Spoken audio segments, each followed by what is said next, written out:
पुण्यामध्ये पावसानं विश्रांती घेतल्यामुळे तापमानामध्ये वाढ झाली आहे। कधी ऊन कधी ढगाळ वातावरण सतत निर्माण होतंय आणि या बदलत्या वातावरणामुळे नागरिकांना ताप, खोकला, सर्दी, घशामध्ये खवखव, अंगदुखी यासारखे आजार होत आहेत। यामुळे सरकारी रुग्णालयांसह खासगी रुग्णालयामध्ये रुग्णांची गर्दी वाढली आहे। यूपीएससी पूर्व परीक्षेची उत्तर तालिका परीक्षेनंतर तात्काळ जाहीर केल्या जाणार आहेत याची माहिती आयोगानं सर्वोच्च न्यायालयामध्ये एका प्रतिज्ञापत्राद्वारे दिली आहे। परीक्षा प्रक्रियेमध्ये अधिक पारदर्शकता आणण्याच्या मागणीसाठी दाखवलेल्या सुनावणी दरम्यान यूपीएससीने ही भूमिका स्पष्ट केली आहे। छत्रपती संभाजीनगरमधील शाळा आणि महाविद्यालयांच्या वेळापत्रकामध्ये काही बदल झालेत। यंदा दिवाळी ऑक्टोबर महिन्यामध्ये आल्यामुळे वेळापत्रकामध्ये काही बदल केलेत। शहरामधील महाविद्यालयांना दिवाळीची सुट्टी 17 ऑक्टोबर पासून सुरू होणार आहे, तर राज्यातील शाळांना दिवाळीची सुट्टी 15 ऑक्टोबर पासून सुरू होणार आहे। नाशिक महापालिका निवडणुकीची अंतिम प्रभाग रचना आज प्रसिद्ध केली जाणार आहे। कोणत्या प्रभागामध्ये कोणतं सीमांकन होतंय, कोणत्या प्रभागामध्ये काय बदल होत आहेत याकडे इच्छुकांसह राजकीय पक्षांचं सुद्धा लक्ष लागलंय। प्रशासनाने 31 प्रभागांच्या रचनेसाठी कार्यक्रम आखत टप्प्याटप्प्यानं आयोगानं ठरवून दिल्याप्रमाणे कार्यवाही करत शासनाकडे प्रभाग रचनेचा प्रस्ताव पाठवलाय। छत्रपती संभाजीनगर महापालिकेने आगामी निवडणुकीसाठी तयार केलेल्या प्रभाग रचनेच्या अंतिम आराखड्यामध्ये किरकोळ बदल केलेत। प्रारूप आराखड्यावर दाखल झालेल्या 552 आक्षेपांवर सुनावणी घेऊन 5 प्रभागांची व्याप्ती वाढवली आहे। त्याचबरोबर 8 प्रभागांमधील लोकसंख्येमध्ये बदल केले आहे।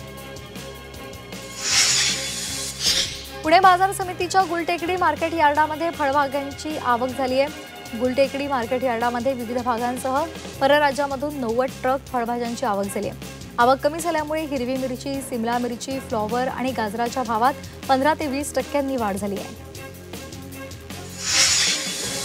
पुण्यामधील बाजारामध्ये नवरात्रोत्सवानंतर आता फुलांची आवक वाढली आहे, त्यामुळे फुलांच्या दरात मोठी घसरण झाली आहे। फुलांच्या दरात 10 ते 20% घसरण झाली आहे।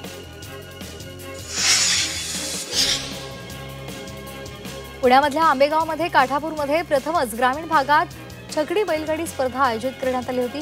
या स्पर्धेमध्ये 500 बैलगाडा मालकांनी सहभाग नोंदवला आणि आपली बैलगाडी पळवली। यावेळी ही शर्यत पाहण्यासाठी हजारोंच्या संख्येनं गर्दी झाली होती। मुंबई उच्च न्यायालयाच्या छत्रपती संभाजीनगर खंडपीठानं MPDA या कायद्याचा बेकायदेशीरपणे वापर केला। या प्रकरणामध्ये जळगावचे जिल्हाधिकारी आयुष प्रसाद यांना 2 लाख रुपयांचा दंड ठोठावण्यात आलाय। न्यायमूर्ती विभाग कंकडवाडी आणि न्यायमूर्ती हितेन वेणेगावकर यांच्या खंडपीठानं हा निर्णय घेतलाय। कल्याण शेळी रोडवरील मेट्रोचं काम सुरू असताना एक मोठा अपघात झालाय। TNS बँकेजवळ उभारण्यात येणारा लोखंडी पिलर हा अचानक झुकला। यावेळी वाहतूक पोलिसांनी तात्काळ कारवाई करत रस्ता बंद केला, तर कामगारांना क्रेनच्या माध्यमातून खाली उतरवलं। दिवाळीच्या पार्श्वभूमीवर मुंबईमध्ये ड्रोन आणि फ्लाइंग कंदील उडवायला बंदी घालण्यात आली आहे।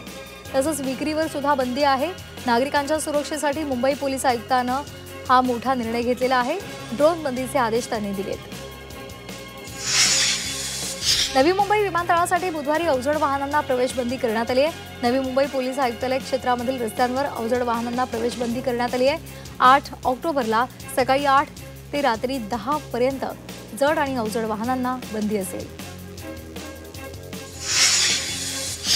भंडाऱ्यामधील JM पटेल कॉलेजच्या मागे असलेल्या मिस्किन टॅग इथे तलावाची भिंत खचली आणि त्यामुळे तलावातील पाणी ओसंडूनपणे बाहेर वाहू लागलं।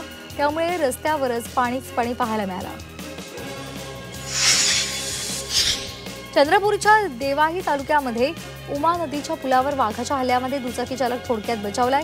या पुलावर वाघ होता, मात्र दुचाकी चालकाला वाघ असल्याचं लक्षात आलं नाही आणि दुचाकी वेगात असल्यामुळे ती पुढे निघून गेली। त्यामुळे दुचाकी चालक थोडक्यात वाचलाय। चंद्रपुरातील बल्लारपूर शहरामध्ये साप पकडताना सर्पदंशामुळे एका सर्पमित्राचा मृत्यू झालाय। महेंद्र भडके असं 32 वर्षीय मृतक सर्पमित्राचं नाव आहे। नाग पकडण्याचा त्यानं प्रयत्न केला असता 2 वेळा सर्पदंश झाला, त्यामुळे त्याचा मृत्यू झाला अशी माहिती मिळते। धुळ्यामध्ये पावसामुळे कांद्याचं मोठं नुकसान झालंय, तर कांद्याला भाव मिळत नसल्यामुळे कांदा उत्पादक शेतकरी हवालदिल झालाय। त्यावेळी सरकारनं पंचनामे करून नुकसान भरपाई द्यावी अशी मागणी शेतकऱ्यांकडून केली जाते। नंदुरबारमध्ये अतिवृष्टीमुळे पिकांचं मोठ्या प्रमाणात नुकसान झालंय। जवळपास 2000 हेक्टर क्षेत्रावर नुकसान झालंय। यामध्ये सर्वाधिक नुकसान पपई आणि केळी पिकांचं झालंय। नुकसान भरपाई द्यावी अशी मागणी आता शेतकरी करत आहेत। नाशिकमध्ये रस्त्यावर अडवत लूट करणाऱ्यांवर कारवाई करण्यात आली आहे। या प्रकरणी पंचवटी पोलिसांनी 2 सराईत गुन्हेगारांना अटक केली आहे। या दोन्ही आरोपींवर लूटमार आणि हाणामारीसारखे अनेक गंभीर गुन्हे नोंदवण्यात आले। नाशिकमधील सातपूर परिसरामध्ये बारच्या नावाखाली सुरू असलेल्या पबमध्ये गोळीबार झाल्याची घटना घडली आहे। या गोळीबारामध्ये एक तरुण जखमी झालाय। या प्रकरणामध्ये 7 जणांवर सातपूर पोलीस ठाण्यामध्ये गुन्हा नोंदवण्यात आलाय। थकीत महागाई भत्ता, वेतनवाढ, फरकाची रक्कम यासह अनेक प्रलंबित मागण्यांसाठी एसटी कर्मचाऱ्यांचा 12 ऑक्टोबरला मशाल मोर्चा निघणार आहे। मध्यरात्री 12 वाजता या मोर्चाला सुरुवात होणार आहे। तसंच या मोर्चानंतर एसटी कर्मचारी बेमुदत ठिय्या आंदोलन करणार आहेत। पालघरमध्ये येत्या 14 ऑक्टोबरला आदिवासी संघटनांनी महामोर्चाचं आयोजन केलंय। वंजारी आणि धनगर समाजाला आदिवासी समाजामध्ये समाविष्ट करून घेऊ नये या मागणीसाठी हा महामोर्चा काढला जाणार आहे। नांदेड जिल्ह्यामध्ये आदिवासी समाजाचा आज मोर्चा निघणार आहे। आरक्षण वाचवण्यासाठी आदिवासी समाज रस्त्यावर उतरेल। इतर समाजांना एसटी प्रवर्गातून आरक्षण द्यायला आदिवासी समाजानं विरोध केलाय। संपूर्ण राज्यामध्ये पावसाचा जोर आता काहीसा कमी झालाय। काही भागात अधूनमधून पावसाची रिपरिप सुरू आहे। दरम्यान पुढील काही दिवस राज्यामध्ये पावसाची शक्यता कमी आहे।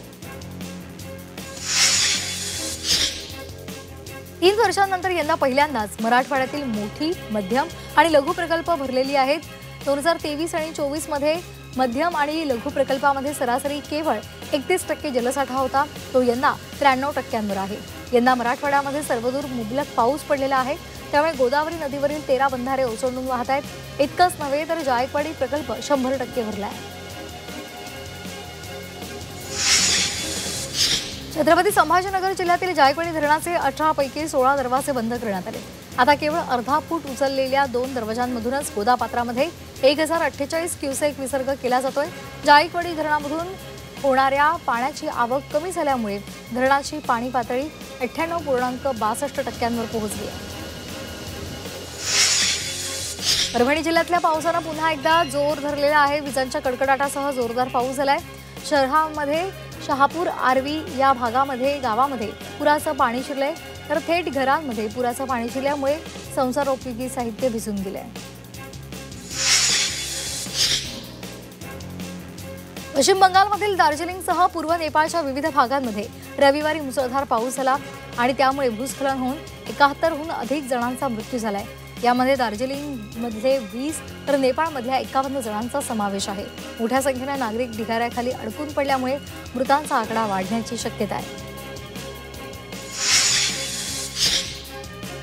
भंडारा नागपूर जिल्ह्यामधील शिवबा राजे फाउंडेशनकडून मराठवाड्यामधील पूरग्रस्तांना जीवनावश्यक वस्तूंचं किट वाटण्यात आलेलं आहे। पूरग्रस्तांच्या मदतीसाठी शिवबा राजे फाउंडेशननं मदतीचा हात पुढे केलाय। सामूहिक वर्गणी गोळा करून या फाउंडेशननं सामाजिक बांधिलकी जपली। मनसे अध्यक्ष राज ठाकरे आज त्यांनी बैठक बोलावलेली आहे। मनसेचे नेते आणि सरचिटणीस यांची ही बैठक असेल आणि त्यामध्ये ते उपस्थित असतील। शिवतीर्थ निवासस्थानी सकाळी 11 वाजता ही बैठक होणार आहे। मराठा आरक्षण जीआरला आव्हान देणाऱ्या याचिकांवर आज मुंबई उच्च न्यायालयामध्ये सुनावणी पार पडणार आहे। समाजाला ओबीसी मधून आरक्षण देण्यासाठी घेण्यात आलेल्या सरकारी निर्णयाला मुंबई उच्च न्यायालयामध्ये आव्हान देण्यात आले। सरकारच्या निर्णयाविरोधात विविध संघटनांनी याचिका दाखल केल्या असून यावर मुख्य न्यायमूर्तींच्या खंडपीठासमोर सुनावणी पार पडणार आहे। वनमंत्री गणेश नाईक यांचा आज ठाण्यामधील गडकरी रंगायतमध्ये पुन्हा एकदा जनता दरबार पार पडणार आहे। गेल्या अनेक दिवसांपासून गणेश नाईक आणि एकनाथ शिंदे यांच्यामध्ये शीतयुद्ध पाहायला मिळालं। या शीतयुद्धानंतर आता पुन्हा एकदा वनमंत्री गणेश नाईक यांचा ठाण्यामध्ये जनता दरबार पार पडणार आहे।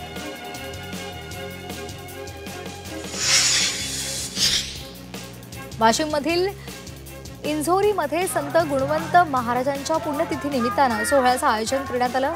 या सोहळ्यामध्ये पारंपरिक पद्धतीने पालखी मिरवणूक काढण्यात आली। भक्तांनी आकर्षक सजावट केलेल्या बैलगाडीमध्ये संत महाराजांची मूर्ती ठेवून गावातून मिरवणूक काढण्यात आली।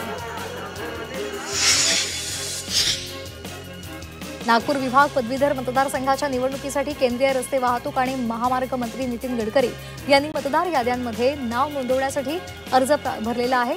यावेळी गडकरी यांच्या निवासस्थानी नागपूर भाजपचे अध्यक्ष दयाशंकर तिवारी, नागपूर विभागाचे नोंदणी प्रमुख माजी आमदार सुधाकर कोहळे उपस्थित होते।